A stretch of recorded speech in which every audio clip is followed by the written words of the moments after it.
Agora você vai ver alguns vídeos sobre o sono, sonho, pesadelo, sonambulismo, e tem informações espíritas esclarecendo as dúvidas. Encontrei os parafusos que me faltavam. Onde é que você encontrou esses parafusos? Na minha neta eu encontro muitos parafusos, dos meus filhos, no meu dia a dia, nos sonhos. Eu adoro sonhos, você também sonha. Adoro sonho, sonho muito. E quantas músicas eu fiz sonhando. Eu tenho que ter o papelzinho, o lapisinho e o violãozinho. Senão, se eu acordar com uma melodia, não tiver um violão, na hora que eu for escovar os dentes, já era. É por isso que o Roberto não dorme com você, ele dorme em outra casa, porque senão você acordava ele também, né? Eu deixo uma caderneta e eu deixo uma caneta do meu lado. E durante a noite, muitas vezes eu acordo e bate alguma instrução, bate algum movimento, bate alguma situação que eu deva conversar com um atleta em particular. E eu anoto, eu tenho o hábito de anotar. Coincidentemente, essa noite também, porque aconteceu, eu acordei, fui tomar uma água e aproveitei, acendi a luz do canto e 3, 4 itens que já estavam na minha cabeça eu anotei. Eu estava conversando ontem em casa e a minha esposa e minha filha se importaram, que voltou pilhado, que não parava de falar. Alguns vão atrás dos projetos que estão tendo aqui enquanto encarnados, outros vão para o emprego dar continuidade ao seu trabalho, quando eles ficam muito fixos no trabalho, outros vão atrás de interesses sexuais, de bebidas, etc.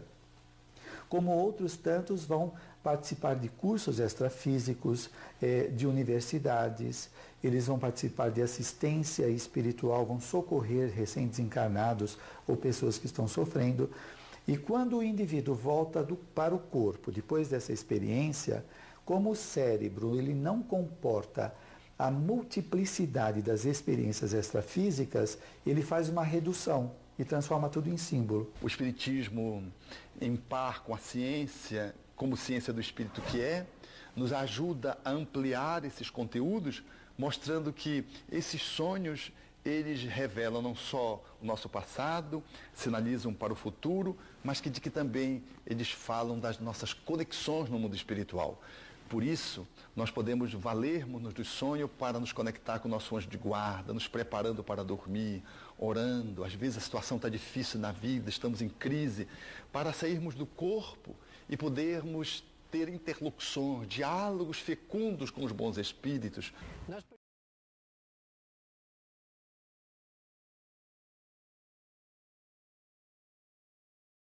Aí está a prova de que o espírito realmente sai do corpo e vai cuidar dos seus interesses. Tanto é que ele sonhou e admitiu que ia fazer o gol. Ele viu o futuro, merecia. Né? Agora, por que um time não é campeão todo ano, apesar de gastar milhões e milhões? Porque Deus distribui a felicidade, né, para várias torcidas. Deus não é egoísta. Um ano o Flamengo é campeão, no outro ano é o Corinthians, no outro ano é o Brasil, na Copa do Mundo, no outro ano é a Itália. Então todas as torcidas merecem felicidade e alegria. Então a espiritualidade tem o potenciômetro, aumenta ou não, ou abaixa a criatividade. Como nós, que tem um dia que a gente acorda bem disposto e damos o nosso 100%, e outro dia que a gente está à metade da nossa capacidade. É a mesma coisa. Tem acesso a um vídeo polêmico. A história do pastor que, segundo os fiéis da igreja onde ele pregava, teve uma visão da própria morte em uma catástrofe. Esse pastor foi um dos passageiros que morreram no voo 3054.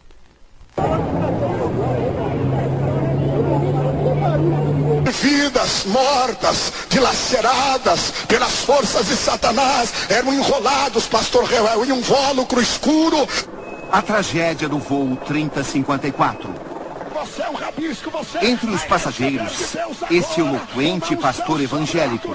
Só aqueles que sabem que são rabiscos aqui esta manhã.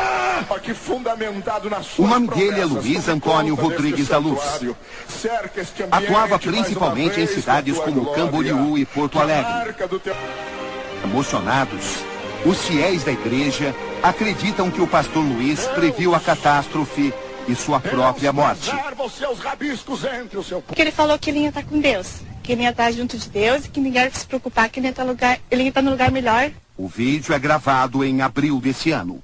O pastor fala de uma mensagem que recebeu enquanto dormia. Acordei pela madrugada, disse para minha esposa, chorando, eu não queria voltar da onde eu estava. Foi tão bom que Deus me mostrou. Eu queria ficar aonde o Senhor me levou. Não queria retornar. O Espírito de Deus mostrou-me a minha família, mostrou-me a igreja, mostrou-me o mundo como um campo de guerra minado, onde vidas mortas, dilaceradas pelas forças de Satanás, eram enrolados, pastor Reuel, em um invólucro escuro e eram levados para um lugar que eu não enxergava, porque eu estava num lugar muito bom. Quando eu perguntei ao Senhor aonde eu estou, Ele não disse aonde eu estava, mas eu entendi o que era, e eu disse, eu quero ficar. Ele disse, não volta, ainda tem muito trabalho para ser feito, ainda tem muita palavra profética para declarar. A família dele, os amigos e os fiéis da igreja estão certos de que o pastor teve uma visão. Eu não digo que ele sabia que o acidente estava próximo a acontecer. Ele sabia que Jesus logo o levaria, isso sim. Ele tinha certeza e tinha muitas saudades do céu. Esse amigo de infância garante que ele teve uma experiência sobrenatural. O que aconteceu na vida do pastor Antônio não foi fatalidade, foi aquilo que Deus já havia determinado. A mulher conta como foi o sonho do pastor. Ele me despertou pela madrugada, ele chorava, né? Ele chorava muito, dele preta, me despertou preta, eu vivi uma experiência muito linda.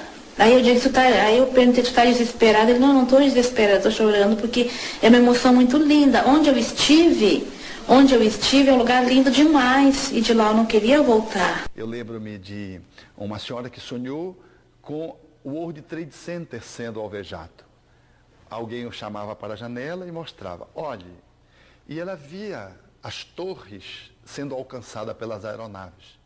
E ela ficava no estado de pânico e ele dizia, tenha calma, todas as providências possíveis já estão sendo tomadas para minorar todas as consequências dessa tragédia que está traçada dentro de um planejamento da criminalidade. Ela acordou, foi e contou para a mãe e disse, mãe, e contou o sonho com detalhe no café da manhã, enquanto a mãe tomava o café da manhã. Ela mantinha-se em jejum, porque ia fazer um exame de sangue, e ficou falando do sonho enquanto a mãe tomava o café da manhã. Quando ela está fazendo o exame no laboratório, a televisão no laboratório anunciava então o atentado do 11 de setembro. E ela ficou assustada, telefonou para a mãe e disse, mamãe, ligue a televisão e veja o que está acontecendo. E ela viu as cenas muito similares àquelas que ela percebeu durante o sono. O pai do piloto do Fokker 100 que caiu em São Paulo, matando mais de 100 pessoas, contou e repetiu na televisão que sonhava na véspera com um pavoroso desastre, ficando muito impressionado e comentando a visão com familiares e amigos. Também a mulher de um passageiro declarou que sua filha pequena despertara e lhe dissera que o pai não voltaria mais, pois o avião em que viajara caíra. Daí a pouco assistia a catástrofe na TV. Comprovadamente a premonição sempre existiu, mas o que é, como e por que acontece? Quando o homem dorme, seu espírito deixa o corpo, sem contudo dele se desligar. E é nessas ocasiões que às vezes vislumbra o futuro próximo, com maior ou menor clareza.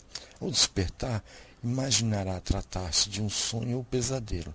A isso chamamos de aviso ou premonição. O espírito Adolfo Bezerra de Menezes, um médico muito caridoso que chegou a doar até o seu anel de formatura para uma mulher comprar remédios, ele era médico, no livro Recordações da Mediunidade, psicografado por Ivone Pereira, explica que tais possibilidades derivam de uma faculdade psíquica que possuímos e uma espécie de mediunidade.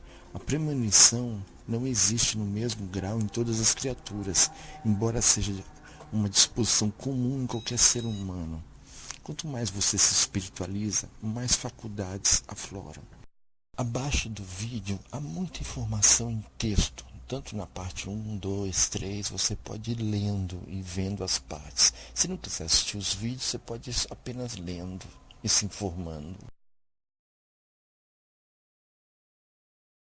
Atenção, o vídeo foi bloqueado aqui pelo History, né, que pede o bloqueio de direitos autorais, mas ele está postado integralmente no Vimeo.